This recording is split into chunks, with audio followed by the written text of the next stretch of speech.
Okay,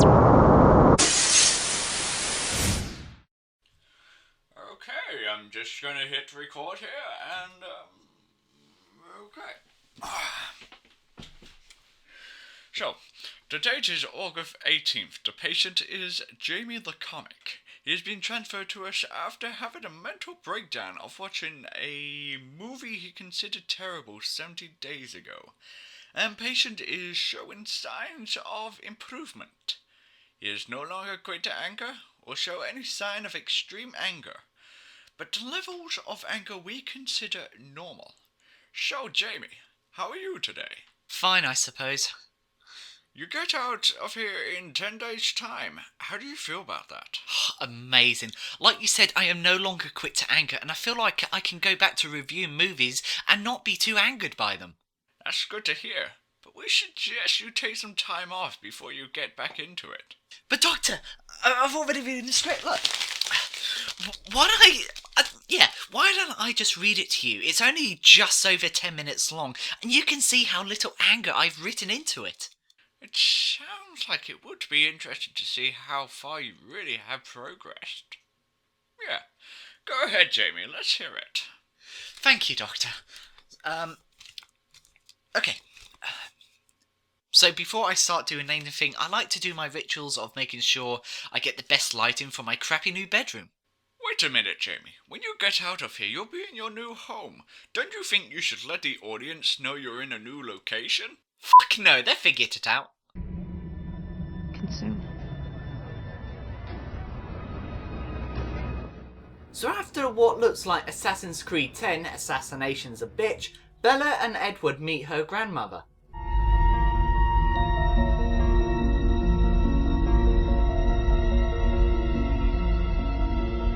Turns out she was just dreaming one of the reasons why their relationship won't work. These are the rest. The next day, Bella gets to school. Oh my god, we were so close to a smile just there. She gets a few more presents. Happy birthday! Edward then burns the teacher. Now, who'd like to repeat the last few lines of iambic pentameter just to show they were paying attention? Mr. Cullen. Yes, Mr. Birdie. Oh, here will I set up my everlasting rest and shake the yoke of inauspicious stars from this world-wearied flesh. Eyes on the screen, people.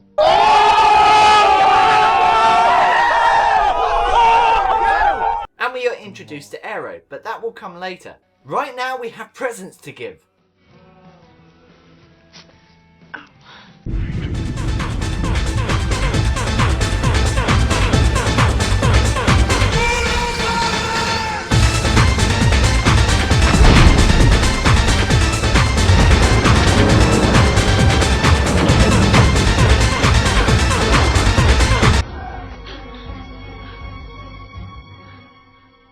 Okay, I know I didn't bring this up in the last film, but how can a vampire be a doctor who sees blood every day?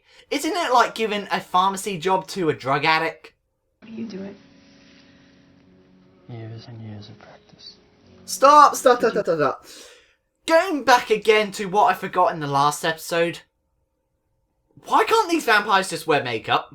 Wouldn't their whole situation of only going out when there's no sunlight be solved? Yes! Yes! We cut to the next day and Edward has something to tell Bella. We're gonna do it in the woods. Actually, he's breaking up with Bella because people are starting to notice that Curler isn't aging. So a mere hours later, she's just realised, fuck, he's gone. So she turns around to go, or she just falls asleep in the woods. She is then brought back by a topless guy. Whoa, stop. A few months pass and Bella and a nameless friend goes out at night, but Bella comes up with an idea that if she puts her life in danger, Edward will come back to her. She's the biggest bitch in the whole wide world. She's a stupid bitch and everyone's a bitch. She's a bitch to all the boys and girls. Shut your f***ing mouth, Carmen! On Monday she's a bitch, on Tuesday she's a bitch, and Wednesday to Saturday she's a bitch. Then on Sunday just to be different, she's a super king, Kamehameha, bitch! Alright, we gotta take her. Turn around. No! The next day, Bella meets up with Jacob, and like a typical woman, she buys stuff and just gets a man to fix it. Sorry, sir, I don't mean a normal woman, I'm not sexist. I mean a bitch. They hang out a bit, but Jacob is a bit freaked out. Yeah. Like he's waiting for me or something. It's kind of starting to freak me out. Then stop fucking going to the cliffs! But the bikes are now serviceable and Bella wants to take it out for a spin. But Edward shows up to tell her to stop, but she carries on, putting her life in danger to see Edward. Yes! Yes! Professor Know-It-All, who's to blame here, Edward or Bella? Well, if you look at the evidence, you can see that Edward likes to protect his girls because, the alpha male and everything likes to protect the girls, right? But then you have this Bella chick, right? She's the damsel of distress, ain't she? Like all good movies, you have the... But... Who's to blame? They're both equally fucking stupid. Thank you. That night, Bella, Jacob and Nameless Friend go to see a movie, but they have to leave as Nameless Friend is feeling sick and Jacob isn't feeling too great either. I gotta go. Bella then tries to talk to Jacob and he reveals he knows exactly what Edward and his family were. Just need... maybe give me like some time. Not every ripped guy who hangs out with you is trying to date you, you fucking whore. So he breaks up with overly attached girlfriend 2.0 for us to cut to some time later where Bella goes to a field where her and Edward spent time. All by myself, don't wanna be all by myself anymore. And we are greeted by an open shirt black man.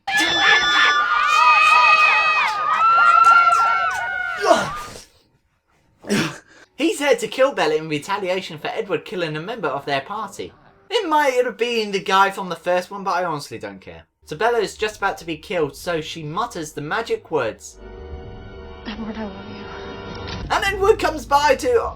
Oh, I'm sorry, it's wolves. I guess Edward doesn't give a shit about her. And so he shouldn't.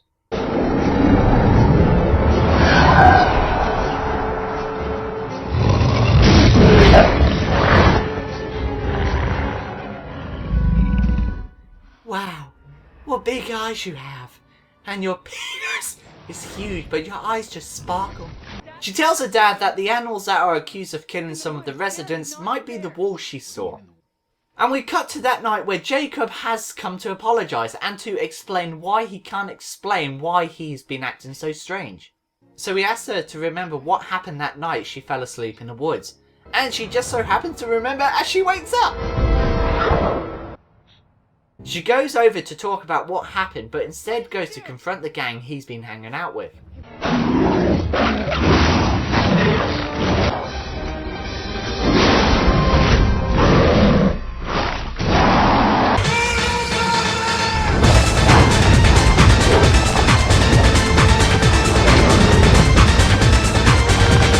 Hey, take Bella back to Emily's place. It's the wolf's out of the bag. Two of the members take her to one of the hangouts while they fight it out. Why would I stay?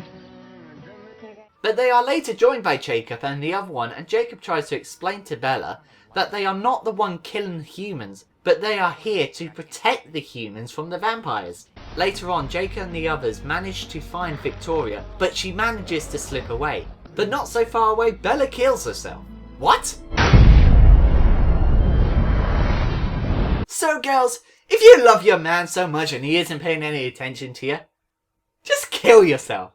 Just jump off a cliff. Drown. Set yourself on fire. It doesn't matter. It will teach him a lesson. Sarcasm! Don't actually do it! Twilight isn't and never will be a good representation for girls. And remember, people love you. This isn't love. This is madness. The mindset of a person so evil, their only goal is to enslave us all. Jacob saves her though to ensure the movie goes on just that little bit longer, because, hell, we need it to go on longer. He takes her home and they nearly kiss. Don't drag this movie on any longer for me, boy! Leave immediately before I kill you, you bastard! She goes into the house and talks to Alice, and Jacob comes in to check on Bella. Alice? Oh my god.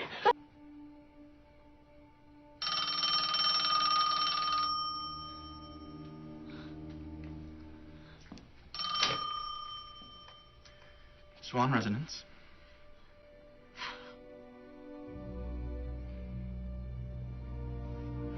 He's not here right now. He's arranging a funeral. Wait a minute, Edward hasn't been in this movie for a while. Let's give him a call. Hey Edward, I'm just calling to let you know, please don't come back. We don't want you. And, you are a pile of shit! He wants to die too. Oh, did I do that? Good. So they hitch a ride on the movie's money income, and Edward goes to talk to the council he was talking about at the beginning. So you've made up your mind. I'm afraid your particular gifts are too valuable to destroy.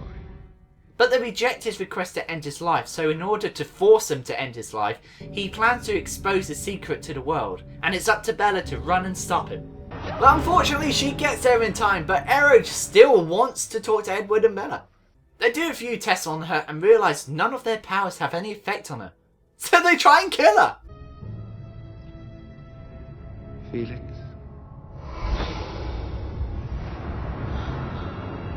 Guys, I think it's time for one more.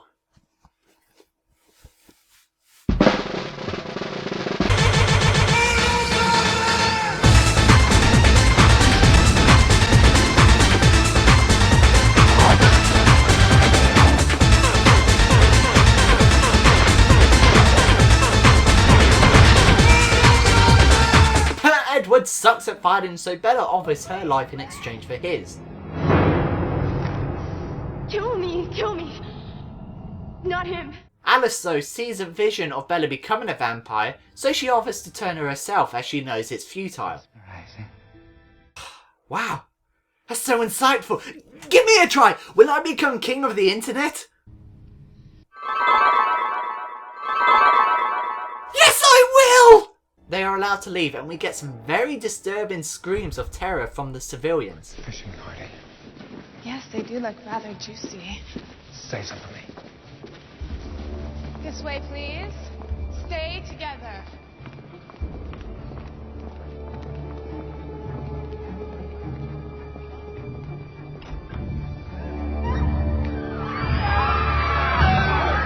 And Bella wakes up in her bed. Fuck it, let's just cut to her initiation.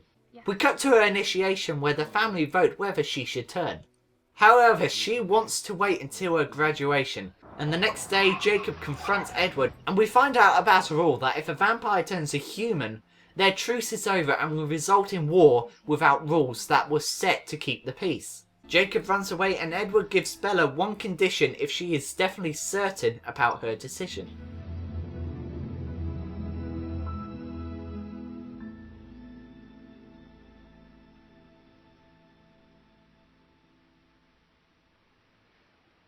Marry me, Bella.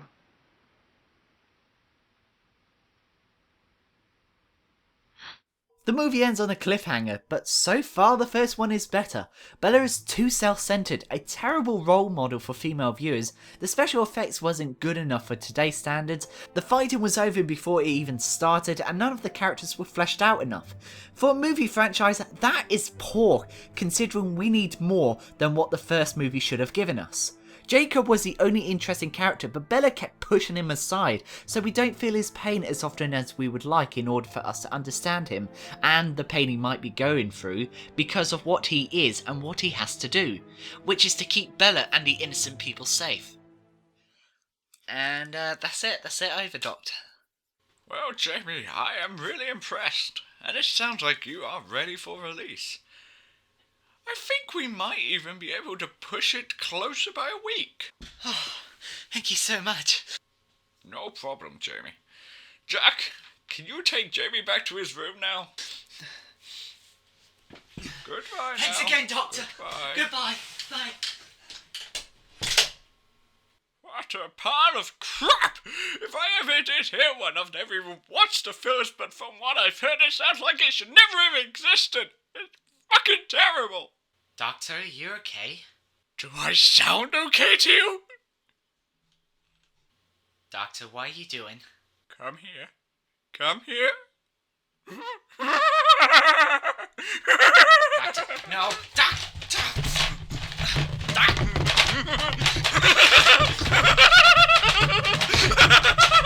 More? You want more? Don't worry, my boy. There is more on the way.